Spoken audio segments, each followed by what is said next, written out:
చేకూరాలని మనందరం కూడా ఆశిద్దాం. ఇక Avatar Fire and Ash movie review అని చెప్పి రివ్యూ ఇచ్చారు. అలాగే ప్రైవేట్ జట్లలోనే ప్రభాస్ ప్రయాణం అని చెప్పి మరి రాశారు.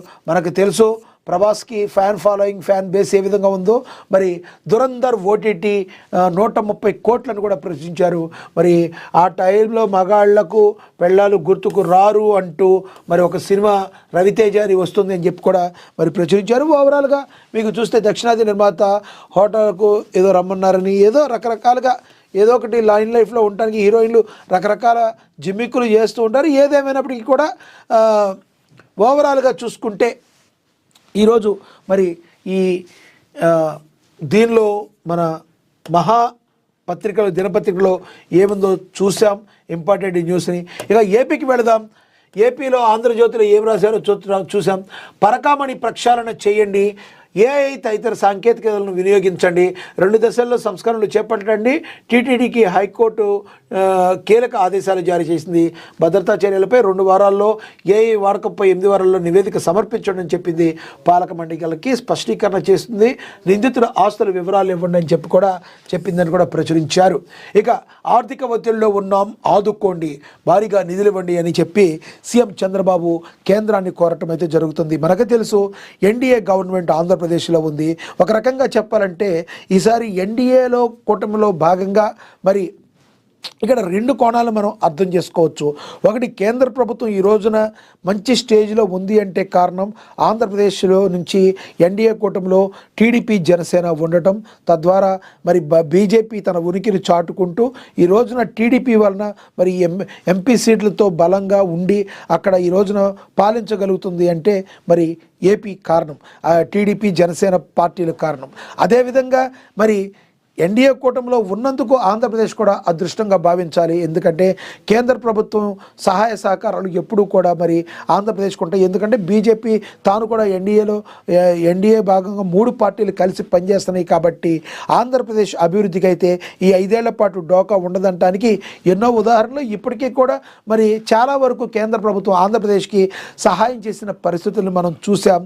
మరి అదేవిధంగా మీరు ఏ రకంగా అయితే మరి అభివృద్ధిలో ముందుకు వెళుతున్నారో మాకు సీమ ప్రాంతం అభివృద్ధికి సంబంధించి కూడా మాకు మీరు కొన్ని నిధులు ఇవ్వాలి అని చెప్పి సీఎం చంద్రబాబు నాయుడు కోరినట్టుగా కూడా జరిగింది. అలా ఏముందో తెలుసుకుందాం. ఢిల్లీలో అమిత్ షా, నిర్మలా సీతారామన్, సిఆర్ పాటిల్, సోనాల్పూర్ కట్టలతో వరుస భేటీలు. సీమ ఉద్యాన హబ్గా మార్చేందుకు 3 ఏళ్లలో 41,000 కోట్ల ఆర్థిక సాయం అందించండి అని 2026-27 బడ్జెట్లో సీమకు హార్టికల్చర్ డెవలప్మెంట్ ప్యాకేజీని ప్రకటించాలని, రాజధాని నిర్మాణానికి రుణ సహకారం అందించిన తరహాలోనే నల్లమల సాగర్ ప్రాజెక్టు కూడా కేంద్రం చేయూతను అందించాలని 26-27 బడ్జెట్లో ఆర్థిక సహాయం అందచేయండి అని చెప్పి ఆయన విజ్ఞప్తి చేశారు. ఆర్థిక మంత్రి మరి నిర్మలా సీతారామన్తో కూడా భేటీ అయ్యారు. జాతీయ ప్రయోజనాల కోసం ప్రాజెక్టులు కడుతున్నాం, కేంద్రం సంపూర్ణంగా సహకరించాలని ఢిల్లీలో కేంద్ర జలశక్తి మంత్రితో భేటీ అయ్యారు. పోలవరం, నల్లమల సాగర్ పైనే ప్రధాన చర్చ జరిగింది. ఈ ప్రాజెక్టుపై తెలంగాణ, ఇతర రాష్ట్రాలు అభ్యంతరం చెప్తున్నాయన్న సిఆర్ పాటిల్, కదలిపాయే జలాలని వాడుకుంటాం, కడలిపాలయ్యే అంటే సముద్రంలోకి వెళ్ళిపోయే జలాలనే వాడుకుంటామని, దీనివల్ల ఇతర రాష్ట్రాలకు నష్టం ఏంటని బాబు ప్రశ్నిస్తున్నట్టుగా కూడా మరి ఇక ప్రచురించారు. ఇక ఉపాధి ఉసూరని, ఏపీ స్పీడ్కు కొత్త స్కీము బ్రేకులని, ఎంజీ నరేగా స్థానంలో జీరామ్జీ పేరుతో పాటు ప్రయోజనాల్లోని మార్పులు ఉమ్మడి రాష్ట్రంలోనే కాదు విజన్ తర్వాత ఏపీకి ఊరటనిచ్చే స్కీమ్. గ్రామాలు అభివృద్ధి బాటలోకి, సిమెంట్ రోడ్లు, డ్రైన్లు, అంగన్వాడీ భవనాలు, మినీ గోకులాల రూపంలో శాశ్వత ఆస్తులు, కరువు పనులు దొరకడంతో వలసలు తగ్గుముఖం. 12 ఏళ్ల పనిలో 87,000 కోట్ల ప్రయోజనం, పైసా వాటా లేకుండా 52,000 కోట్ల వేతనాలు. ఇప్పుడు రాష్ట్రం వాటా 40% భరించాల్సిందే అని చెప్పి కూడా ఇక ప్రశ్నించారు. ఒక నెక్స్ట్, ప్రజలు మెచ్చాలి అని మరి జనసేన ఎమ్మెల్యేలకు పవన్ కళ్యాణ్ ఉద్బోధించారు.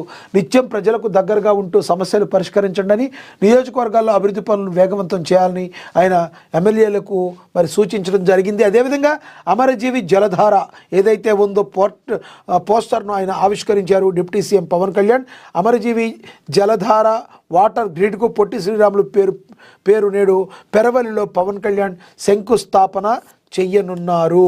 మరి అమరజీవి పొట్టి శ్రీరాములు మనకి తెలుసు, మరి ఆయన చేసిన విశేష కృషి వలన మన రాష్ట్రం వచ్చిందనే సంగతి కూడా మనకి తెలుసు. ఇక ఆయన జలజీవ మిషన్ ద్వారా ఆయన శంకుస్థాపన చేయనున్నారు ఆ పేరిటని కూడా ప్రచురించారు.